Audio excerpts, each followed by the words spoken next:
नमस्कार किसान भाई। धान की खेती में पौध रोपाई के बाद पहले खाद का बड़ा ही महत्व है। अगर आपने सही समय पर सही तरीके से सही मात्रा में धान की खेत में खाद का प्रबंधन कर दिया तो ये मान के चलिए कि आपकी जो धान की फसल है वो शुरुआती दिनों से ही हरी भरी व स्वस्थ रहेगी और उनमें ज्यादा से ज्यादा कल्लों का फुटाव होगा। लेकिन सबसे बड़ा सवाल ये आता है कि कौन सा खाद डालें, क्योंकि कोई कहता है डीएपी डालें, तो कोई कहता है एसएसपी डालें, तो कोई कहता है यूरिया डालें, तो कोई कहता है पोटाश डालें। अब समझ में ये नहीं आता है कि डालें भी तो क्या डालें जिससे अच्छा रिजल्ट मिले। तो आप लोगों के इन तमाम सवालों का जवाब आज की इस वीडियो में हम आप लोगों को देने वाले हैं, क्योंकि धान की फसल में संतुलित खाद का प्रबंधन ही धान की फसल में लगने वाली लागत को कम करके पैदावार को बढ़ाया जा सकता है। तो वीडियो की जानकारी अगर आप लोगों को अच्छी लगती है तो अपने साथ के जरूरतमंद किसान भाइयों के साथ इस वीडियो को ज्यादा से ज्यादा शेयर करें। धान की फसल में पहले खाद के तौर पर यहाँ पर मैं आप लोगों के लिए 3 कॉम्बिनेशन लेकर आया हूँ जो आपको आसानी से उपलब्ध हो जाए, उसका बेझिझक अपने खेतों में उपयोग करें, अच्छा रिजल्ट देखने को मिलेगा। पहला कॉम्बिनेशन है नाइट्रोजन, एसएसपी और जिंक सल्फेट। अब इन खादों का उपयोग क्यों करना चाहिए, आइए संक्षिप्त में समझते हैं। नाइट्रोजन जो है धान की फसल की शुरुआती ग्रोथ के लिए बहुत ही आवश्यक होती है। जब आप धान के पौधे की पौध रोपाई करते हैं, धान का पौधा जब मिट्टी पकड़ता है, उसमें हरियाली थोड़ा थोड़ा आना शुरू होता है, उसमें नाइट्रोजन समझ लीजिए कि उसके लिए अमृत का काम करता है। जब आप नाइट्रोजन डालते हैं तो जो उसकी पत्तियां होते हैं उनमें क्लोरोफिल की मात्रा बढ़ती है, पत्तियां ज्यादा आती हैं, पौधे का बढ़वार होता है, जिससे पत्तियां जो है प्रकाश संश्लेषण के माध्यम से ज्यादा भोजन बनाती हैं, जिससे संपूर्ण पौधे का ग्रोथ होता है।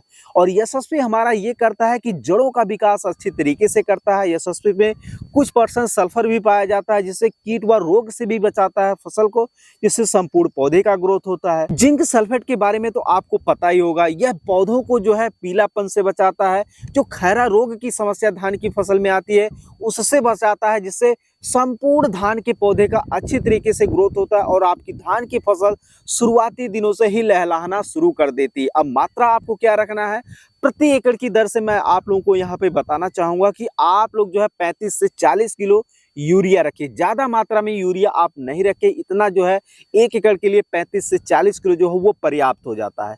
यशस्वी आप लोगों को लेना है कम से कम 2 बैग, यानी 1 कुंटल आप लोगों को यशस्वी लेना है।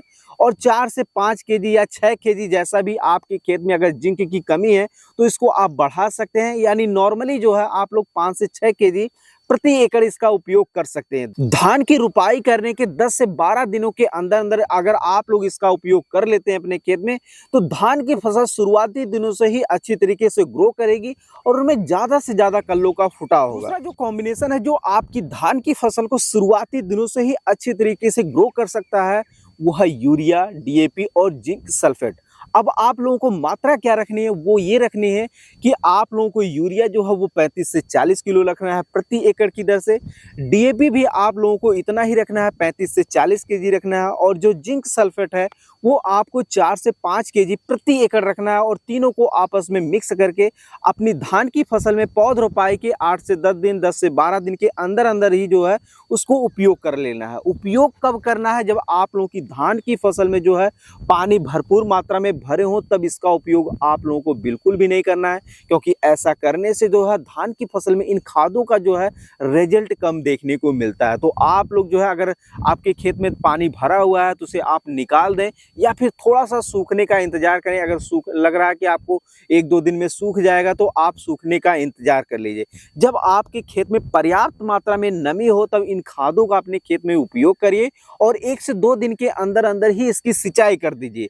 देखिए आप लोगों को बहुत ही जबरदस्त रिजल्ट देखने को मिलेगा। और ये कॉम्बिनेशन आप लोगों को तब उपयोग करना है जब आप पौध रोपाई के समय जो है किसी भी खाद का उपयोग नहीं किए, यानी डीएपी नहीं डाले हैं, एनपीके 12-32-16 नहीं डाले हैं, उस कंडीशन में आप लोग जो है डीएपी डालें। अन्यथा अगर आप लोग पौध रोपाई के समय पहले से ही आपने डीएपी डाल रखा है तो इस कॉम्बिनेशन को उपयोग करने का कोई मतलब नहीं बनता है। इससे आपकी लागत बढ़ जाएगी, रिजल्ट आप लोगों को सेम ही देखने को मिलेगा।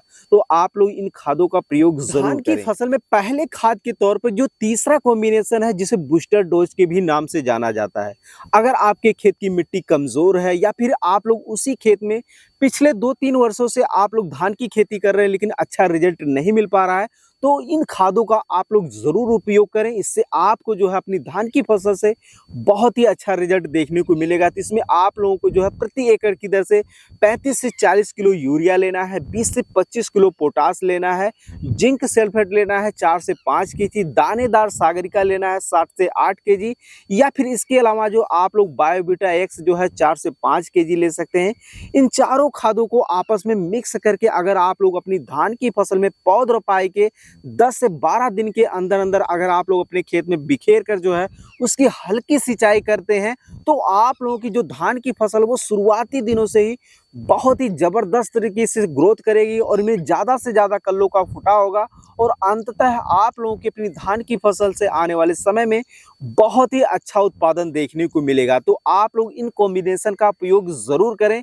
अगर आपके खेत की मिट्टी कमज़ोर है, आपका धान का फसल जो है वो कमज़ोर है, अगर आप लोगों की खेत की मिट्टी सही है, आपका धान का पौधा आप जब भी उसमें खेती करते हैं तो आपका धान का फसल अच्छा रहता है, तो इतना महंगा कॉम्बिनेशन आप लोगों को डालने की आवश्यकता नहीं है। उसके जगह पर आप लोग जो है यूरिया, जिंक सल्फेट और एसएसपी का भी उपयोग करके अच्छा रिजल्ट ले सकते हैं। लेकिन अगर आपके खेत की मिट्टी कमज़ोर है तो आप लोग इस कॉम्बिनेशन का उपयोग ज़रूर करें। लेकिन ये सब चीज़ें करने के साथ-साथ आप लोगों को ये विशेष बात का ध्यान रखना है कि अगर आपने पौध रोपाई के समय अपने खेत में कीटनाशक का उपयोग नहीं किया है और आपकी धान की फसल में जो है वो दीमक का अटैक होता है, पौधे एक तरफ हरियाली लाते हैं, दूसरी तरफ जो है कुछ-कुछ पौधे सूखने की समस्या आती है, दीमक जड़ काट दे रहे हैं, तो उसके लिए आप लोगों को जो अपनी धान की फसल में पहले खाद के तौर पर उसी के साथ में ही कीटनाशक का उपयोग करना बहुत ही ज़रूरी हो जाता है। तो इसके लिए आप लोग रीजेंट अल्ट्रा का उपयोग कर सकते हैं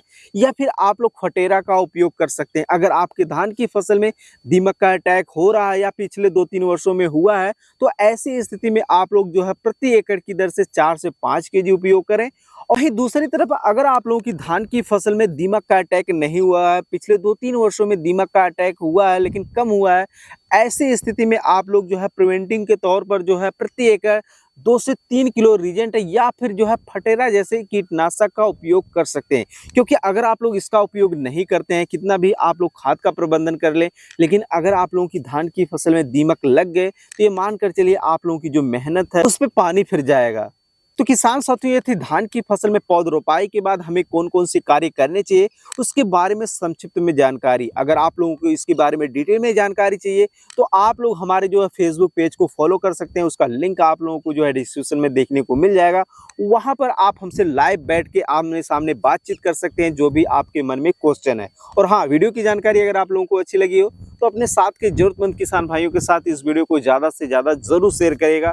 और ऐसे ही खेती बाड़ी से जुड़ी उपयोगी वीडियो देखते रहने के लिए चैनल को ज़रूर सब्सक्राइब करें। धन्यवाद।